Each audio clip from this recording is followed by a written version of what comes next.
Sa pagtungo ng Reporter's Notebook sa Hong Kong, nakalulungkot malaman na bukod sa pangungulilang nararamdaman ng mga overseas Filipino workers, umiiyak po ako dahil sa sakit. Hindi naman po ako pinagamot ng amo ko, ma'am. minsan ay kasabay pa nito ang pagtitiis sa pagmamaltrato at pang-aabuso ng kanilang mga amo. Sa isang survey na ginawa ng Mission for Migrant Workers, lumalabas na halos 60% ng mga domestic helper ay nagsasabing nakaranas sila ng iba't ibang klaseng pang-abuso.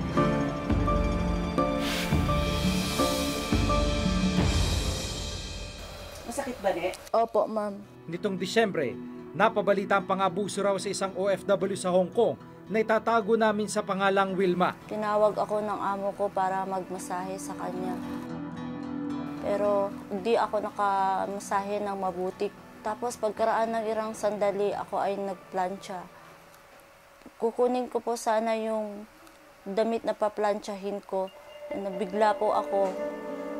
Tinira niya po yung kanang likod ko po.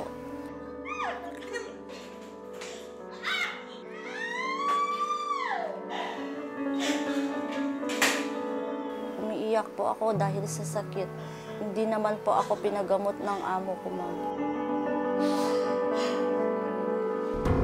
Sa mga larawang ito, makikita kung gaano kalala ang pasong tinamo ni Wilma. Dahil sa takot, hindi na nakapagsampa ng kaso si Wilma laban sa kanyang amo. Sa ngayon, nakauwi na raw si Wilma sa Pilipinas.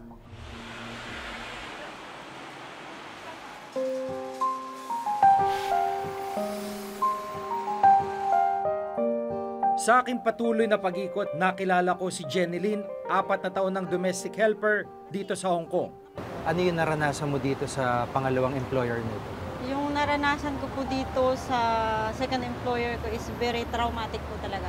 Bali galing po kami ng playground ng alaga ko. Pagdating sa bahay, medyo mainit na po ang ulo niya. Where you been? It's too late! Tapos may kunting hindi po kami pinagkaunawaan dun sa pag-uutos niya sa akin na magluto ng pancake para sa dinner namin. Doon po nagsimula yung argument po namin.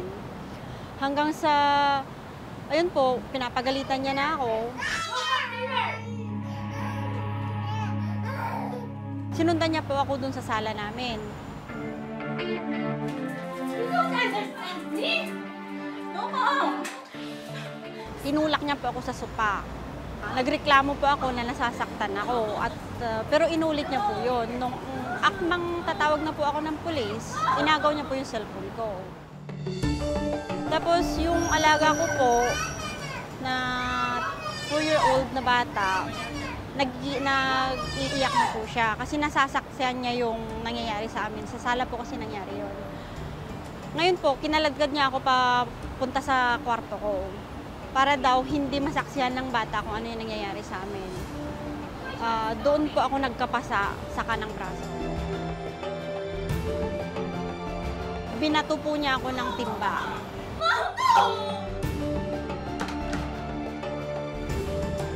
Bali, tinamaan pa ako dito.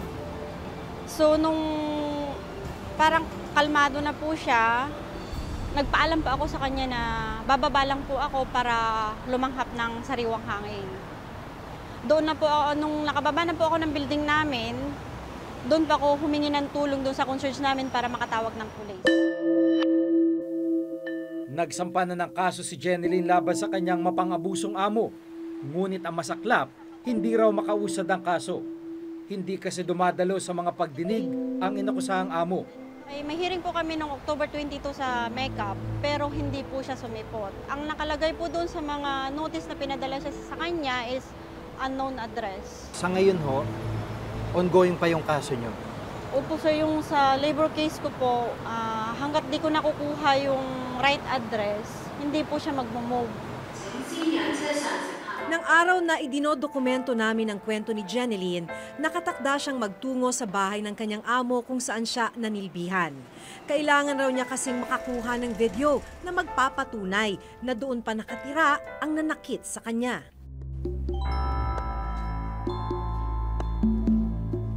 bago pa kami makarating sa condominium unit ng kanyang dating amo.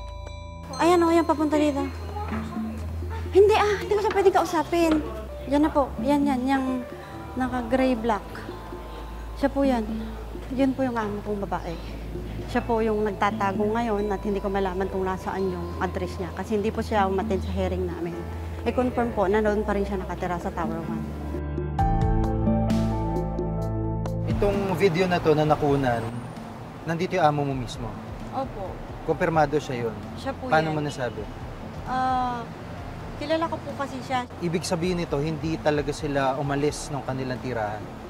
Opo, may doubt lang po kasi ako na hindi lang po nila talaga ni-receive yung notice nila kasi alam po nila na tagilid sila sa mga prinisinta nila sa Labor Department na mga dokumento po. Gagamitin daw ni Jeneline ang videong ito bilang ebidensya para patibayin ang kanyang kaso.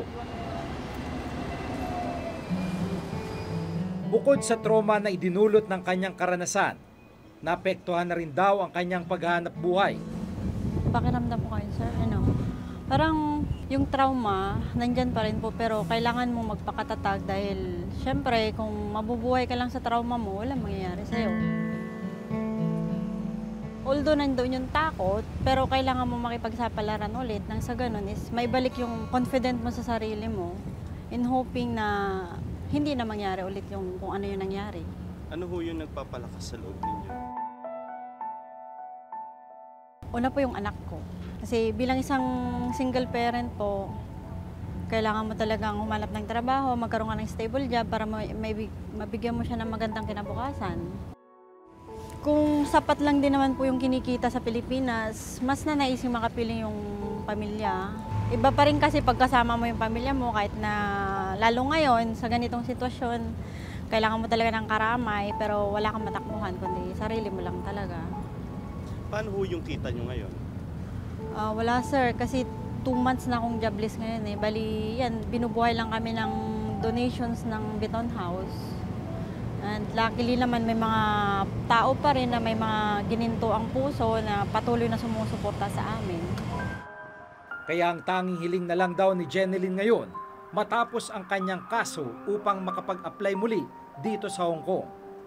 Hanggat may kaso kasi ang isang OFW, ipinagbabawal ang pagkakaroon ng kontrata. Ang dasal ko sir, sana masettle na yung police case ko kasi habang pinapatagal yung resulta, tapos wala namang assurance kung ano talaga yung magiging verdict ng police. Kasi lalo lang lumalalim yung trauma na idudulot sa akin eh. At the same time, hindi pa ako nagkakaroon ng peace of mind.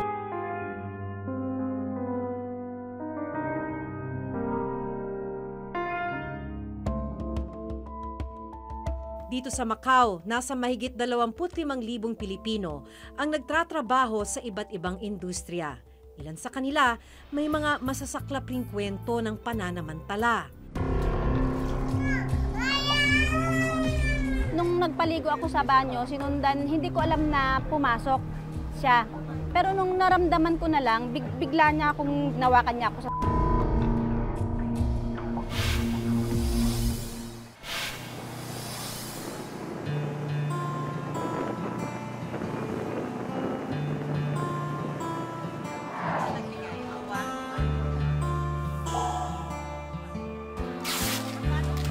Mga OFW o Overseas Filipino Workers. Isa sila sa dahilan kung bakit patuloy ang paglago ng ekonomiya ng Pilipinas. Noong nakaraang taon, umabot sa 1.2 trillion pesos ang ipinadala nilang remittances ayon sa Bangko Sentral ng Pilipinas. Pero sa kabila nito, nananatili silang ikapito sa pinakamahirap na sektor sa bansa. Dito sa Macau, nasa mahigit 25,000 Pilipino ang nagtatrabaho sa iba't ibang industriya. Ilan sa kanila, may mga masasaklap ring kwento ng pananamantala.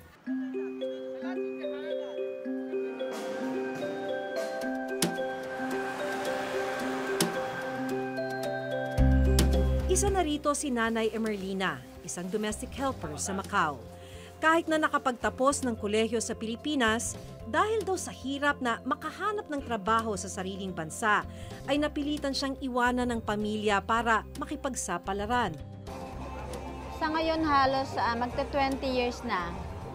Nagsimula akong umalis noong February 17, 1990. Tulad ni Jeneline, hindi rin nakaligtas sa pang-aabuso si Nanay Emerlina.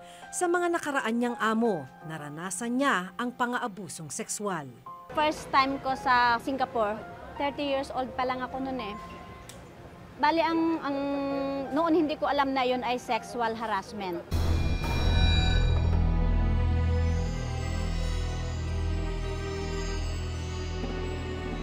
Noon yung amo ko, mayroon siyang ibang masamang hangarin. No? Kung basta pinapabayaan ko, minsan yung tinutuwid-tuwid niya yung likod ko dahil kuba daw ako, so hindi ko yun binibigyan ng mali siya. Kasi may alaga akong 2 years old na lalaki. Ako nagpapaligo. Nung nagpaligo ako sa banyo, sinundan, hindi ko alam na pumasok siya. Pero nung naramdaman ko na lang, bigla niya akong nawakan niya ako. Yun, kasi siyempre nilabanan ko siya. Talagang nanglaban ako sa kanya. At nung kuwan naman, alam niya na kasalanan niya kasi sinumbong ko dun sa asawa niya eh. Humingi ng tawad sa harapan ko na sabi na huwag ko na raw ireklamo. Dahil ayaw din niyang maapektuhan ang kanyang hanap buhay, hindi na raw kinasuhan ni Nanay Emerlina ang dating amo. Sa sumunod niyang amo, muli siyang nakaranas ng pagmamaltrato. May alaga akong 2 kambal na parehong babae sa akin na katabing natutulog. Di bali, pag napatulog ko yung mga bata, saka lang ako maliligo. Eh, siyempre yung alauna, sobra ng ano yun eh, na pagod ka na maghapon. Buti sana kung papatulogin niya rin ako pagtulog ang mga bata. Pero hindi eh. Ayaw niya ako namamahinga.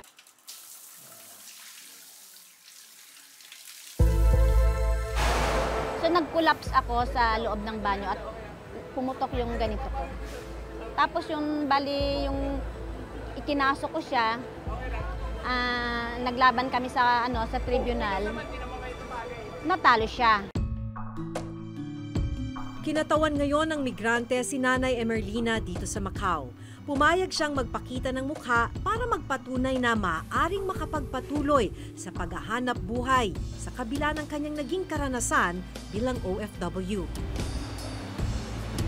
Sa ngayon ay maayos naman daw ang trabaho ni Nanay Emerlina sa employer niya rito sa Macau.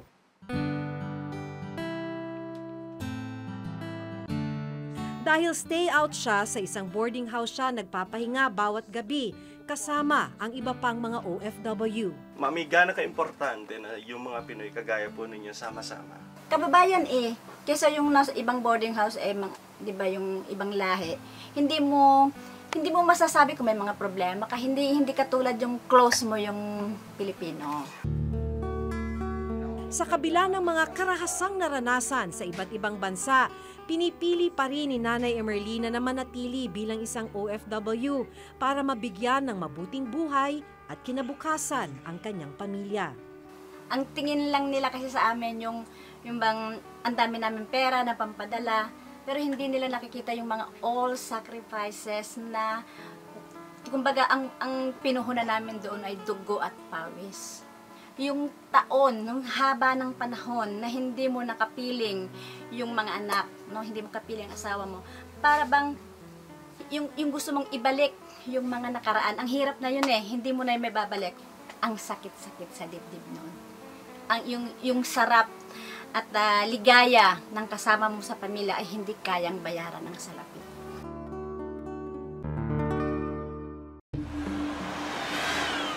Ayon sa Philippine Overseas Employment Administration o POEA, noong 2014, umabot na sa 2.3 milyon ang bilang ng lahat ng mga OFW sa buong mundo.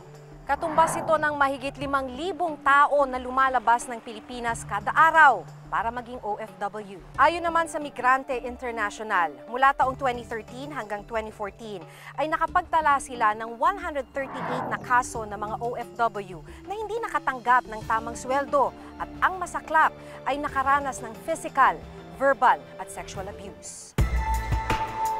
Sa pag-aaral pa rin ng POEA, ang Saudi Arabia ang nakapagtala ng pinakamataas na OFW abuse case sa buong mundo.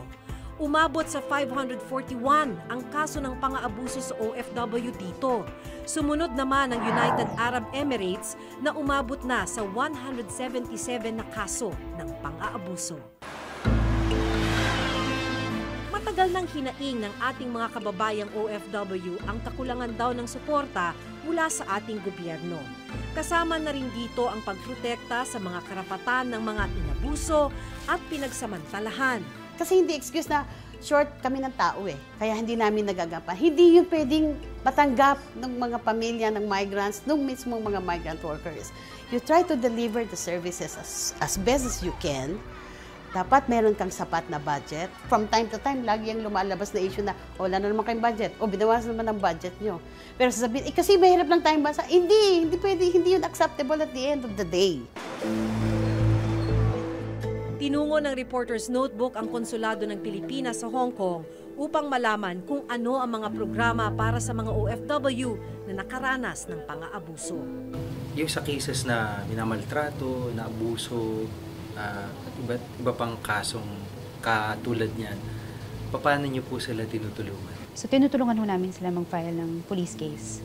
Personally po, ina-accompany namin sila sa police para i-file yung case against kung sino man ho, whether it's an employer or yung person involved po. And then, aside from the police case, inaasikaso din po namin, together with Paul of course, yung labor department case nila. Kasi may claims din po siya on the labor arrangement. Mga kamag-anak, kung ang pamilya nila ay nakaka-encounter ng problems, overseas sa kanilang pagtatrabaho, pwede rin silang lumapit sa DFA, Meron kaming office dito, yung Migrant Workers Affairs Office, na sila nangangasiwa sa mga OFWs. It's not enough. Kasi nga, pagdating sa karamihan ng mga kailangan mong pagserbisyuhan, plus yung environment na talaga namang hindi friendly to the migrant workers, particularly to the low-wage, the so-called low-skilled workers, wala. Kailangan mo dyan maging proactive. And even so, we have people at the post who are proactive. You can only do so much. So at the end of the day, palagi kang shortchange.